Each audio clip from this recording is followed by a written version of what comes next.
Hi there, I'm Ron Pereira of Gemba Academy, and I'd like to welcome you to this first module of our 5S course. Now, longtime Gemba Academy customers have likely seen our original 5S course, which was recorded around 6 years ago. Well, we've decided to refresh this course with some new examples, including an actual 5S case study with our friends over at FedEx Office. Well, specifically, by the end of this module, you'll know what 5S is and why it's so important no matter what type of industry you work in. And finally, you'll know where the original concepts of 5S started. And as a small hint, it doesn't seem to be Japan like so many think it to be. Okay, well, let's get started by first answering the question, what is 5S? Well, formally defined, 5S is a method of creating a clean and orderly workplace that exposes waste and makes abnormalities immediately visible. As an aside, this particular image has an interesting story behind it. The man on his hands and knees polishing the floor just happens to be the president of this manufacturing company. You see, at this company, nearly all employees, including senior management, come to work 30 minutes early every day in order to clean and tidy things up. Oh, and one other small fact, these 30 minutes are unpaid and completely voluntary. But as it turns out, 5S is so ingrained into this company's culture that nearly all employees partake in this early morning routine. Now, with this said, while cleaning is an extremely important part of 5S, it must be said that 5S is far more than a housekeeping initiative, like so many confuse it to be. You see, as we learned earlier, one of the main purposes of 5S is to be able to identify abnormalities. In other words, if the place we work in is an unorganized mess, chances are we'll rarely be able to spot when something isn't right. But if we have things neat, clean, and tidy, we're far more likely to identify when something isn't right. Okay, well, now that we have a better understanding of what 5S is, let's learn about its origins. Now, when someone refers to 5S, they're generally referring to 5 Japanese words that start with S. But it would seem, contrary to what many people assume, the origins of 5S may not be Japanese after all. In fact, Henry Ford's Can-Do program, which stands for cleaning up, arranging, neatness, discipline, and ongoing improvement, seems to be the obvious precursor to what we call 5S today. And that actually seems to be very logical since the Japanese studied Ford's methods shortly after the war ended.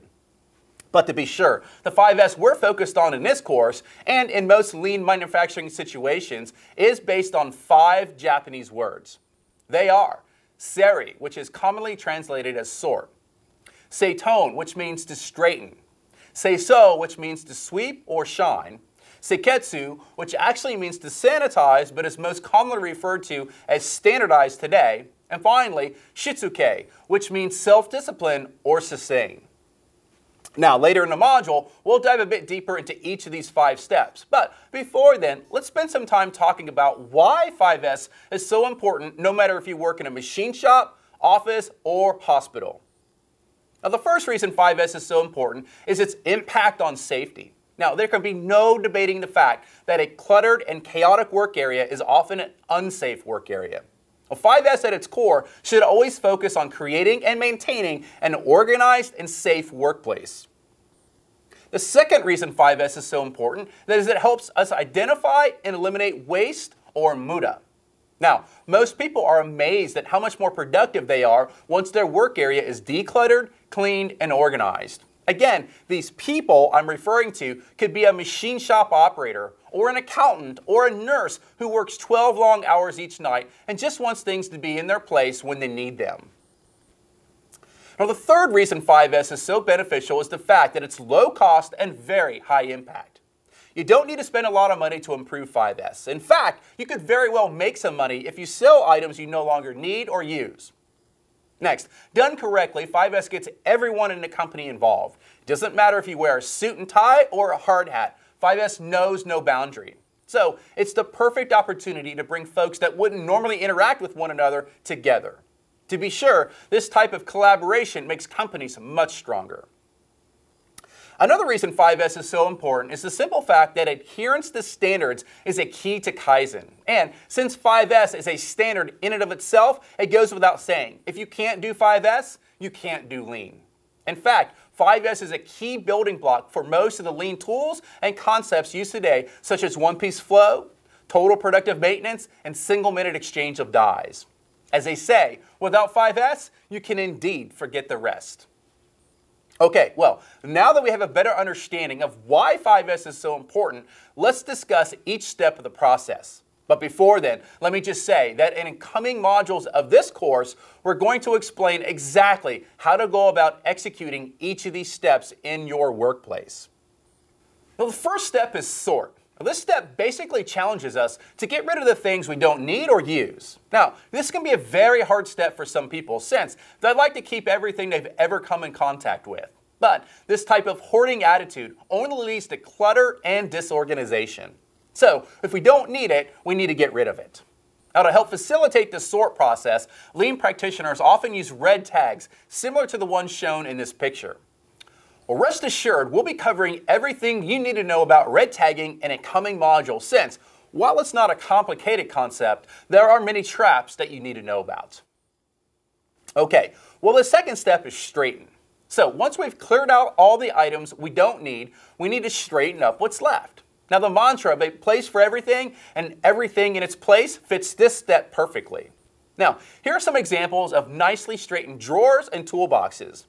If some tools or items were missing, it would be obvious to the owner, giving them an opportunity to find or replace the items before he or she actually needed them. Okay, well, the third step of 5S is sweep. Now, this step is also referred to as shine. Now, this is probably the most misunderstood step of all, since most assume this step simply means to grab a broom and clean up. And while good old-fashioned sweeping is definitely important, this step is far more than just cleaning. You see, the main principle behind this step is to clean to inspect. In other words, if you find yourself sweeping up the same mess day after day, you should do your very best to eliminate the source of the dirt. Now, here's an example of sweeping in action. As it turns out, in this example, the sources of the dirt and grime were attacked as part of a total productive maintenance Kaizen event, further demonstrating how 5S and other lean principles are closely related. Okay, well, the fourth step of the 5S process is standardize. Now, this step is focused on creating standards so abnormalities are easily recognized. Things like checklists and audits are very helpful. Also, some companies even engage in corporate 5S competitions where the monthly winner gets to hold the local 5S trophy for the month, while the last place team gets the opportunity to partake in a brown bag lunch with the general manager of the facility as they explain their plan to improve. Now, one of my favorite examples of standardization is from our friends over at FastCap, who use magnets to ensure the items on their kitchen area table go back to the same place. Now, let's check in with Paul Akers to see what we mean. So we like to say leave everything better than you found it, but we've actually improved that saying. We don't call it that anymore occasionally. We call it the next guy. All you want to be thinking about in life is the next guy, not yourself, the next person that comes here. How are you setting them up to succeed or fail? So I want to leave it clean. All I have to do is grab my Windex, spray a little Windex back, put it back. Notice it's all magnetic. It goes back magnetically. Pretty cool. Wow. Yeah. Pretty cool how that works. That was not there at your last facility. I know, this is all new. Okay, so now I wipe my area off, but I wipe a little bit more in respect and leaving it better than we found it. I stand up, I wipe off the handles here in case I got some grease on there, push the chair back in, and the place is left perfect. So if I told you that I wanted you to leave it this way, would it be easy for you to do it? Yep. Why? Because you don't have to walk all the way over there to get the Windex. It's right in front of you. Right. Right? So we make processes easy. If you do that, then people are going to be able to comply. So now check out the salt and pepper. This is very cool. Oh my gosh. Okay? So now the cool thing here is, we do this for fun. You don't need to do this. But you can't put the salt in the pepper area because it's reverse polarization. Okay, man. Airproof. Look at that. Everything is dialed in. Just like that, we have Kanban levels. When the salt and pepper gets down to this level, you replace it. Even this is magnetized. Look at this. It goes right in place. Even this is magnetized. So instead of having this basket sitting like there, like most people would have, right? You can't make a mistake, and it's actually fun to do that because it snaps back into place. Isn't that totally cool? This is what work should be like. Now, as Paul said, you don't have to use magnets and go to this level of standardization if that doesn't make sense for your business. But we do encourage you to think about what would happen if all aspects of your business were as standardized as FastCap's kitchen area. So if you happen to be watching this video with a group, I'd really encourage you to pause the video in order to discuss FastCap's kitchen. Do you think this level of standardization would work in your company? Well, feel free to pause now and discuss. We'll wait on you. Okay, well, the last step of the 5S process is self-discipline.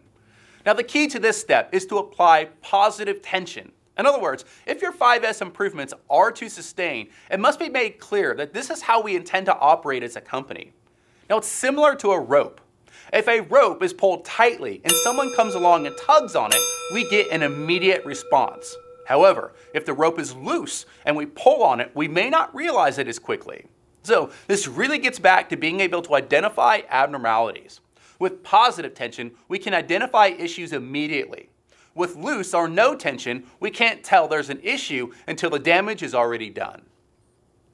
All right, well, this wraps up this 5S overview module. Obviously, we've only skinned the topic of 5S in this video, but rest assured, by the end of this course, you and your organization will know exactly how to deploy 5S throughout your company, no matter what type of industry you work in. Now, throughout this course, we're going to take you on a deep dive into topics like red tagging, standardization, visual controls, and much more. And we're also going to follow a real-life case study with our friends over at FedEx office who were kind enough to allow us to film an actual 5S case study. In fact, we actually filmed 2 different events. Now, the first was of a storage closet, and the second was of a gentleman's desk. Now, we'll summarize each of these events in individual videos while also sharing certain aspects of each event as the course progresses. In fact, in the next video, we're going to visit with the FedEx office team in order to learn more about why they want to practice 5S within their workplace. So, we'll speak to you soon.